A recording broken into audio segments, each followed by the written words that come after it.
하나님의 말씀은 갈라디아서 3장 22절 말씀입니다. 찾으셨으면 상고하겠습니다. 시작. 성경 기록이 모든 것을 거두었으니 이것은 주께서 믿는 자들에게 예수 그리스도의 믿음으로 말미암는 약속을 주려 하심이라. 아멘. 죄란 무엇인가? 하타에 대해서 말씀해 볼 겁니다. 하타는 헤트, 알렙. 헤트는 8번째 글자예요. 그렇죠? 그 부활의 생명의 영. 부활의 생명의 영이 없이는 살아있다 할 수 없는 것이죠.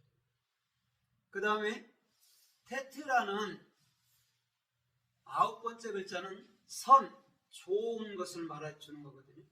기본값은 뱀이에요. 그래서 마태복음 10장 16절에도 너희는 뱀처럼 지혜롭고 비둘기처럼 순결하라 이렇게 말씀하고 있죠. 그럼 그 뱀은 예수를 상징하는 것이죠. 그 다음에 알렙이라는 것은 오늘 하나님 전체 아니면 성경 66권 진리를 배우는 것을 의미하는 거예요. 그러면 이 죄라는 시청과 교제 속에 그 안에 죄를 깨뜨려 버리면 그 안에는 그리스도의 생명의 영과 선함과 하나님을 배움이 있다라는 거예요.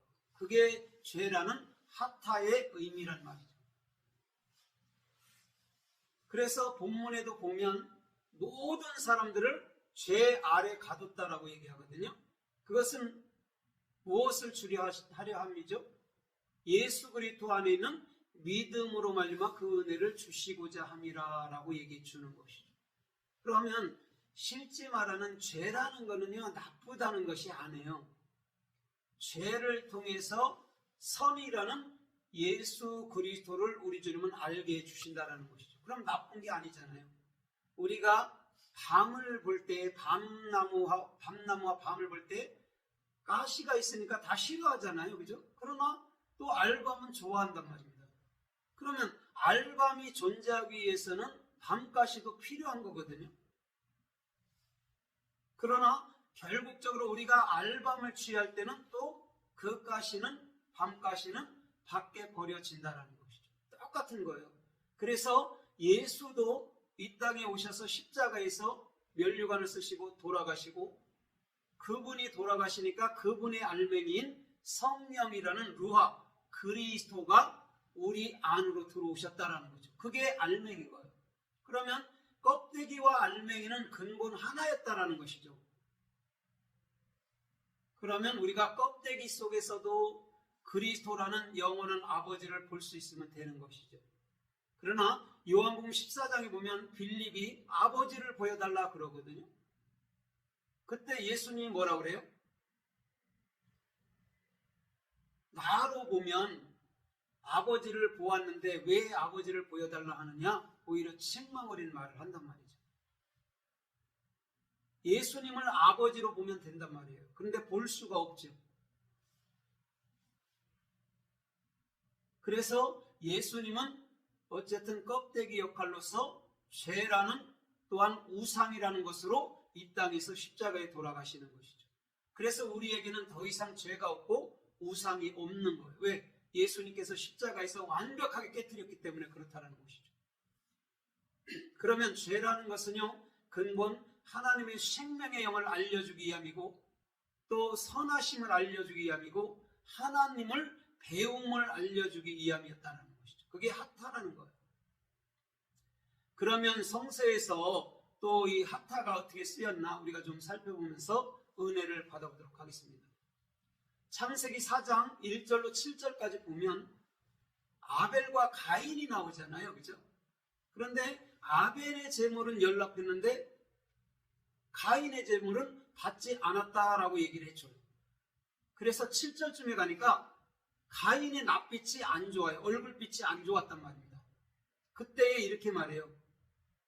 네가 낯빛이 안 좋으면 어쩌미뇨 이렇게 얘기해줘요.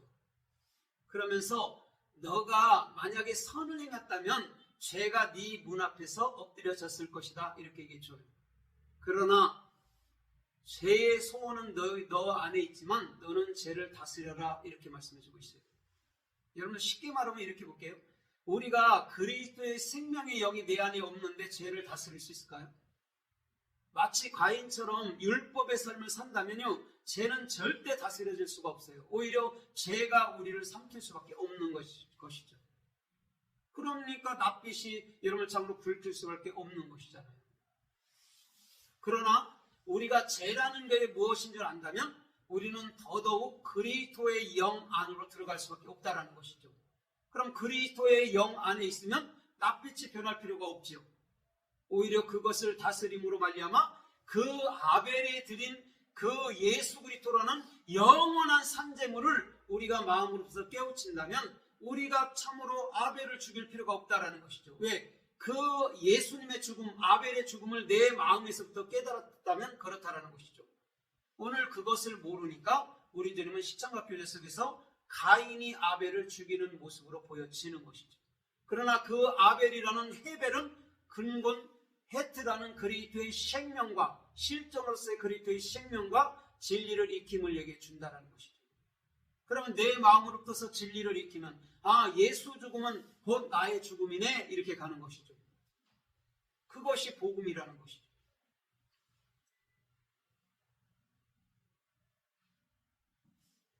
창세기서 39장 1절로 9절까지 보면 요셉이 행하는 모든 것이 형통했어요. 그때 보디발이 그를 보고 가정 총무 역할을 맡겼습니다. 그때 보디발의 아내가 요셉과 통관하려 하죠. 그때 요셉이 이렇게 말합니다. 주인께서 나한테 다 맡기셨지만 당신 하나만은 내게 맡기지 않았습니다. 그런 거로 내가 어떻게 그 주인 향해서 내가 범죄하리요 이렇게 얘기해 준단 말이에요. 그때 하타가 쓰였단 말이죠. 그러면 지금 요셉이라는 것은 범죄가 무엇인지 정확히 안단 말입니다. 범죄를 범할 필요가 없죠. 왜? 복음 안에 또한 복음 은혜 가운데 자유함을 갖고 있는 사람들은요 절대 율법의 종이 될 수 없다라는 것이죠. 그래서 요셉은 온전히 복음으로 살기 때문에 죄를 짓지도 않고 질 수도 없다라고 말씀해 주는 것이죠. 그게 참으로 진정한 그리스도인들이 살아야 될 그런 중심들의 여러분의 삶이라는 것이죠. 이것을 알게 됐을 때 오늘 요셉은 어느덧 훗날에는 바로의 뭐가 된 거죠? 총리 대신이 되는 것이죠. 오히려 감옥 들어간 지 한 13년 정도, 그죠? 13년 정도 후에 30살쯤에는 애국 온 도를 다스리는 총리가 되었다는 것이죠. 그러나 요셉이 훈련 없이 여러분들 총리가 됐겠습니까? 반드시 훈련이 없이면요 우리는 죽게 돼 있어요. 그러나 훈련을 통과하고 난 이후에는 참으로 많은 영혼들에게 참복음을 증거해 주면서 그들을 품어주는, 그들을 다스려주는 아름다운 삶의 축복이 주님께로부터 임하였을 줄 믿습니다. 그것이 하타라는 거예요. 하타 속에 감춰진 그리스도의 생명과 선하심을 우리가 배운다면 오늘도 죄라는 것은 우리들을 참으로 살려주는, 또한 우리들에게 선생 역할을 해주는 그 율법은 우리들에게 생명을 갖다 주는 것인 줄 믿습니다. 그래서 사도 바울은요 로마서 7장에서도 정확히 그러잖아요. 내가 보건대 율법도 선하고 여러분 참으로 계명도 선하도다 이렇게 말씀해 주는 거죠. 왜? 율법의 정확한 역할을 알기 때문에 그렇다라는 것이죠.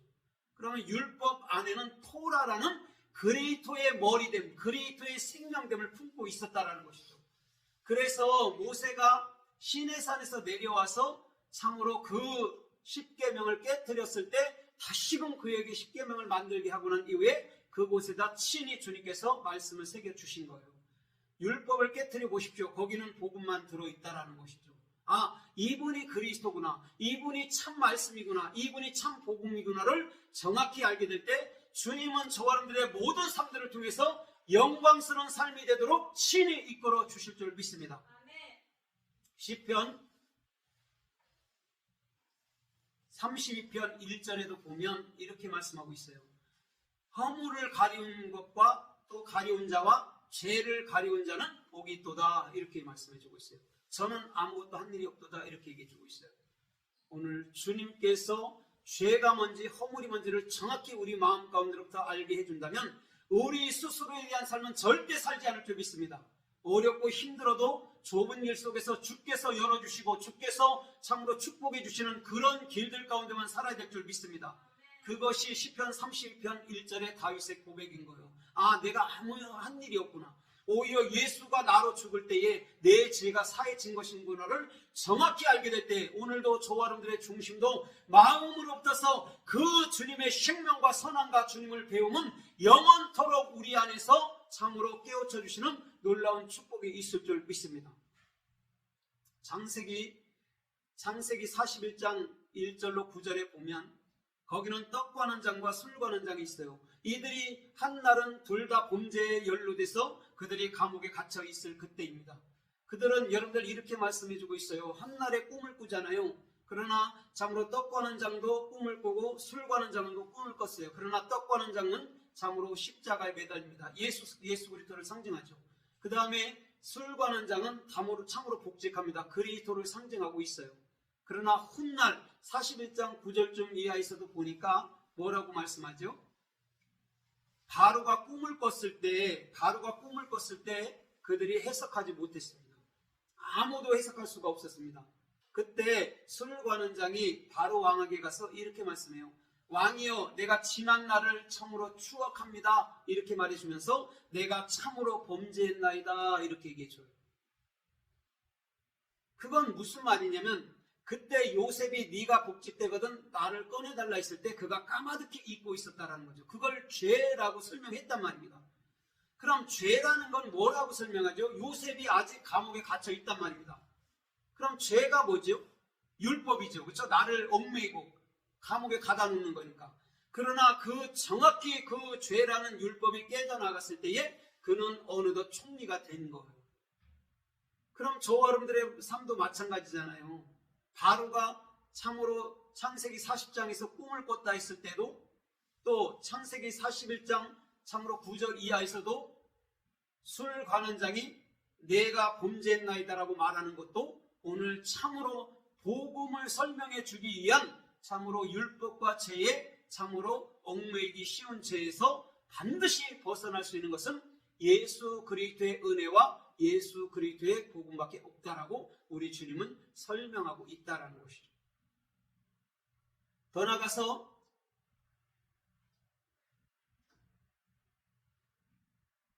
로마서에 보면 로마서 5장에 보면 5장 18절 이하에서도 보면 이렇게 말씀해요.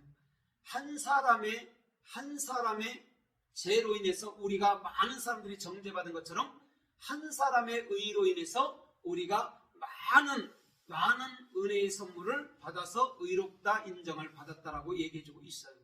그럼 그 한 사람이 누구죠? 한 사람으로 말미암아 죄로 말미암아 정죄함을 받고 한 사람으로 말미암아 의 안에서 우리가 많은 선물로 말미암아 의롭다 인정함을 받았대요. 그 한 사람은 누굴까요? 예수란 말이에요.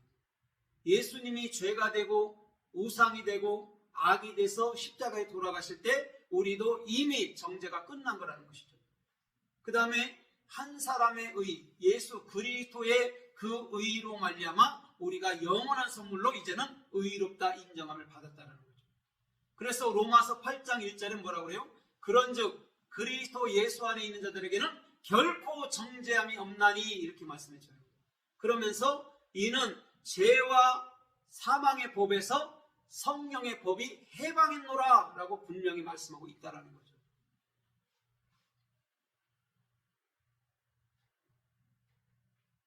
그래서 로마서 3장 20절에 보면 율법은 죄를 깨닫는 것이다 라고 얘기해 주고 있어요. 율법의 역할은 죄를 알게 해주는 거래요.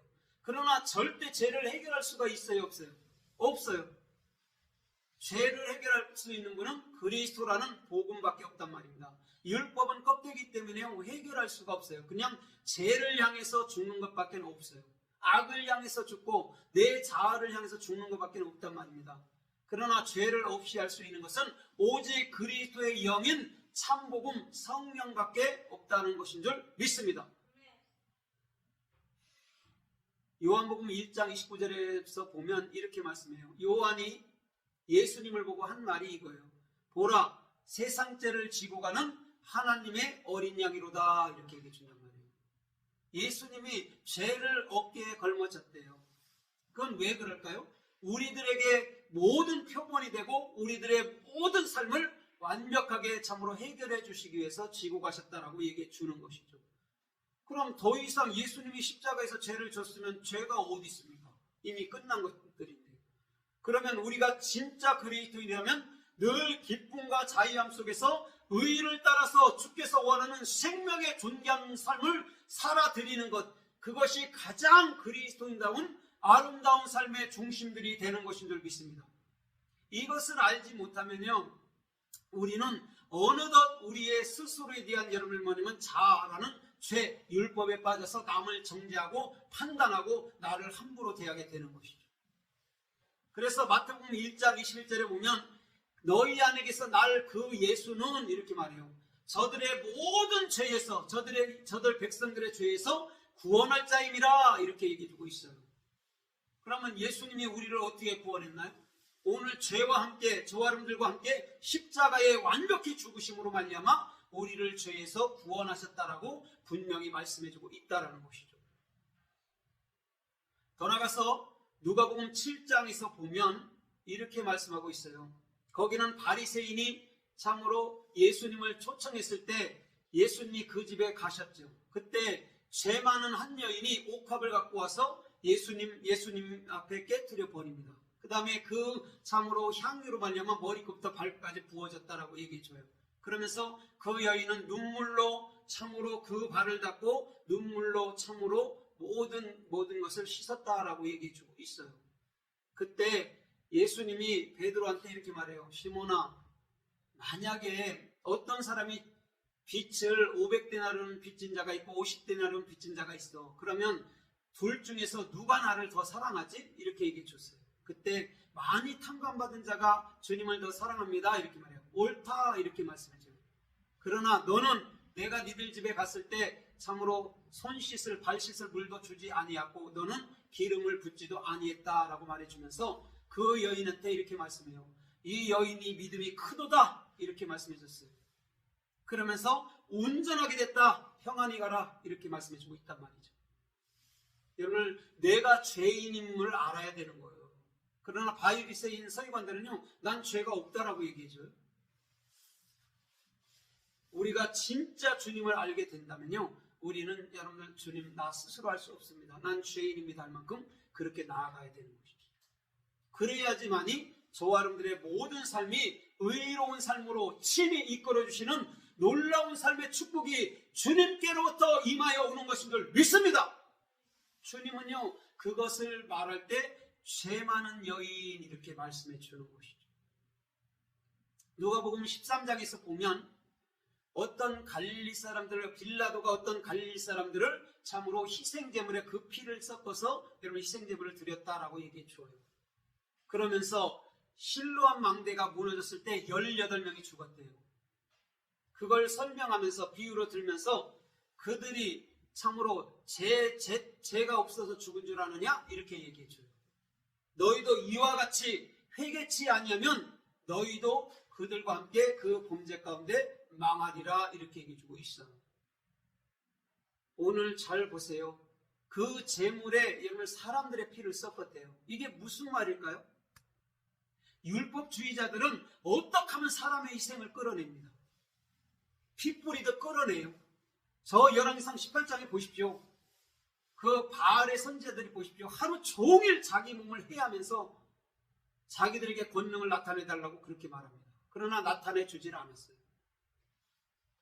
오늘 사람들의 피를 섞는다 보십시오. 얼마나 율법주의자들이 얼마나 사람을 괴롭히고 오히려 학대하고 죽이고 있는 것인지 그 얘기를 하는 거예요. 그들이 죄 가운데 여러분을 죽었대요. 실로암 망대가 무너질 때 18명이. 그런데 너희도 마치 회개치 아니하면 이와 같이 멸망한다는 것이죠. 여러분 우리가 회개할 수 있나요? 어떤 자들이 회개할 수 있나요? 회개는 예수께서 하시는 거예요. 십자가에서. 그것을 우리 마음으로부터 깨닫고 간직하는 자가 회개가 된 자란 말이죠.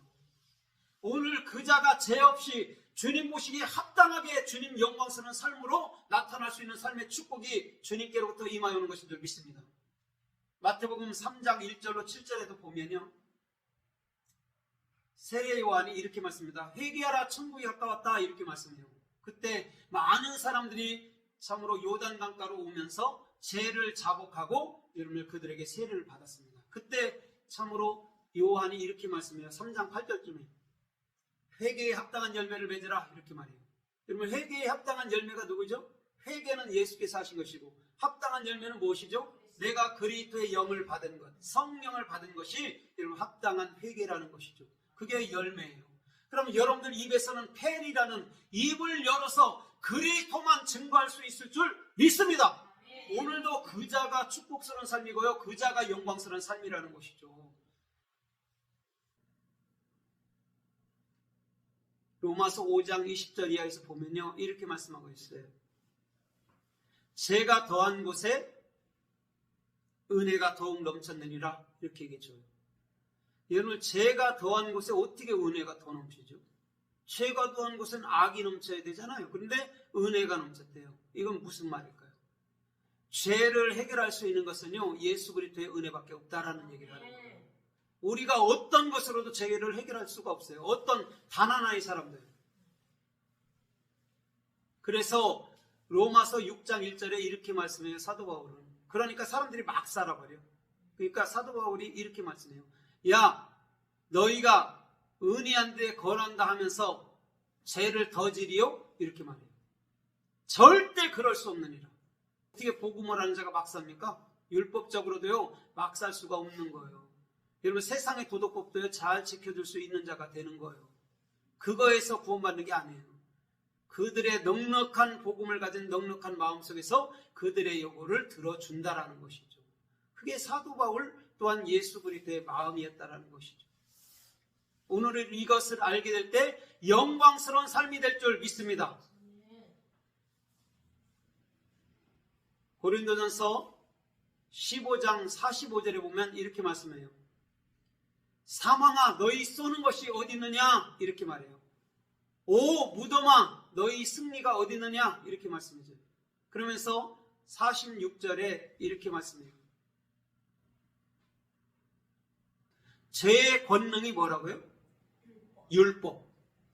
그럼 율법이 우리가 지금 읽고 있는 성경책이잖아요, 그죠?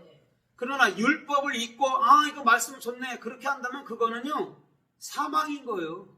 율법을 정확히 복음으로 깨달아 알아야 된다는 것이죠. 그럼 죄라는 건 율법이고, 율법이라는 건 문자고, 문자라는 건 우상이고, 색인 우상이고, 색인 우상은 반드시 깨트려져야지만이 참된 복음, 참된 은혜, 참된 의, 참된 선이 흘러올 줄 믿습니다.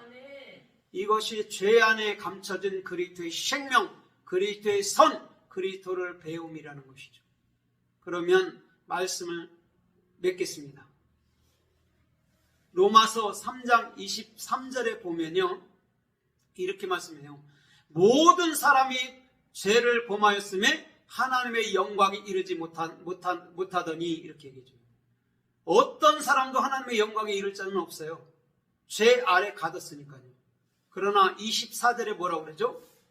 예수 그리스도 안에 있는 한 은혜의 믿음이 우리로 하여금 죄에서 해방과 동시에 그 은혜의 선물이 넘치게 하신 것인 줄 믿습니다. 아멘. 이것이요, 주께서 죄라는 것 안에 우리를 가다는 목적이라는 것이죠. 우리를 은혜로서, 그리스도인으로서 엘로힘들로 온전한 삶을 살도록 우리 주님은 축복 속에서 이끌어 주실 줄 믿습니다.